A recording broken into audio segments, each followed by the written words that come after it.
Well, I thought that in the last 100 years that we've moved on from tenements living under wealthy lords and landowners to giving the exact same situation to the wealthy vulture funds. Nothing has changed in them 100 years. Today, we are living in glorified tenements, no different than what people had to live in squalor over 100 years ago in what is supposed to be our fair city. Thank you, brother. Now, I want to ask you a few questions. So, as I said earlier on, we are outside Dublin City Council, City Hall, and I have Dublin City Council tenant here, Niall, and thanks for those wonderful opening words, my brother, and I'm glad you got here safe and you're with us. So, you're also a neighbour of mine, my brother, and thank you as well. We both live in the Hardwicke Village complex in Dublin 7. The development is managed by Hardwicke and Kairos Property Management, K-A-I-R-O-S. The development is managed by them and by Channel Row Services. Big CEO, 2 gentlemen, okay? We won't name names, but they're public. It's there. Together we, while a number of residents are Dublin City Council tenants, but they don't look like Dublin City Council flats, you get me? Yeah. Right? They look like private flats, but there's like 8 in a block that are actually council tenants. So we're kind of invisible, aren't we? And we should probably be so grateful for that, shouldn't we? But anyway, so my first question for you is, Niall, could you tell us a little bit about yourself and your connection to the Hardwicke Village and how long have you been living there?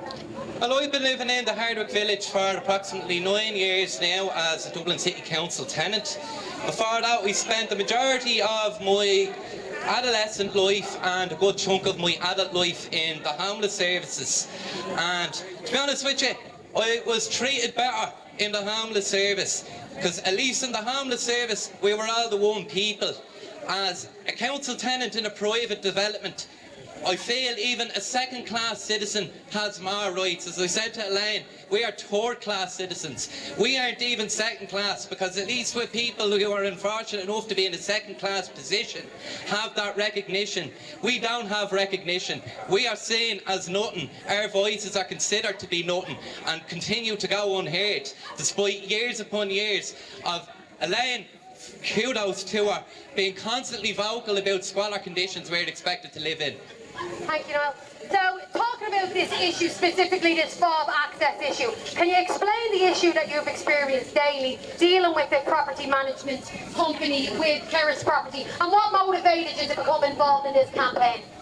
Well, when I spoke to Curtis myself about getting access to a fob, it felt like a Gestapo interrogation. I was made feel like, I guess to put it in layman's terms, I was made feel like a criminal for raising a genuine concern with them, and I was met with a wall of hostility from the director and CEO of Curtis. Very hostile. Very hostile. I think there's something very real here about what they're talking about, a fob, but it's a very deep issue, because what's happening is a lot of the Dublin City Council under I think Section 5. So you get maybe 10 flats in a block of 25 flats, and that means Dublin City Council people go in there. They go in there under a company. So what hasn't been worked out is the contracts that you are entitled to as Dublin City Council and the rent. Now this is going to get more and more, because as housing associations are getting the keys of the homes of Dublin City Council, there's lots of issues to be worked out, which will all come up in time. So you are hearing about this fob, but this is a huge issue for the future of the way Dublin City Council is handing out their homes to housing associations.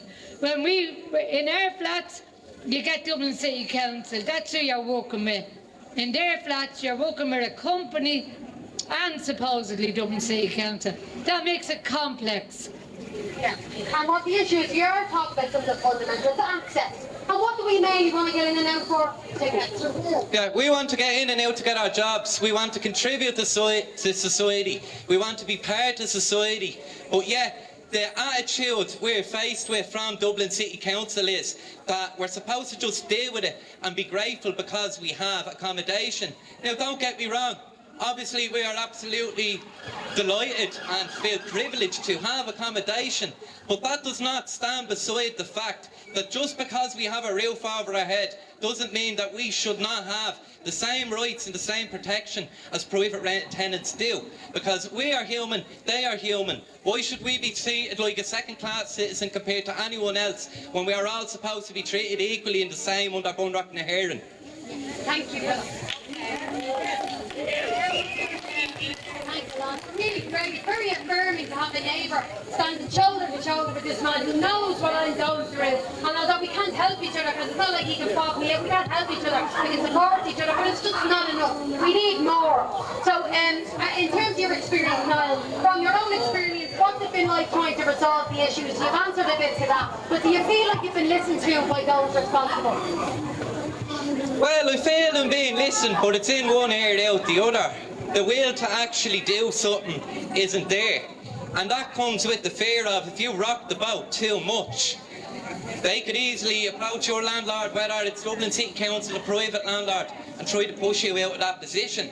There's a lot of other people, both council and private tenants in that development, that are of the same attitude and stance. But because of the current housing situation, people are afraid to realise that strength comes in numbers. They can silence me, they can silence Elaine, but they can't silence everyone if we come together. Thank you.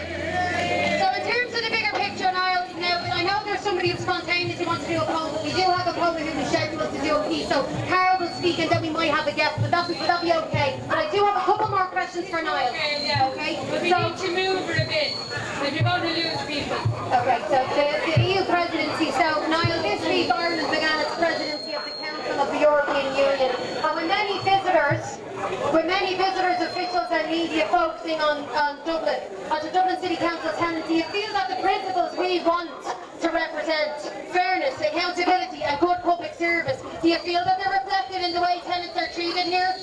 Oh, certainly not. And if Ireland want to lead the EU Commission, they need to lead by example and stand up for the rights of the people they are supposed to represent. They are our representatives. They are not representatives of themselves and their own values.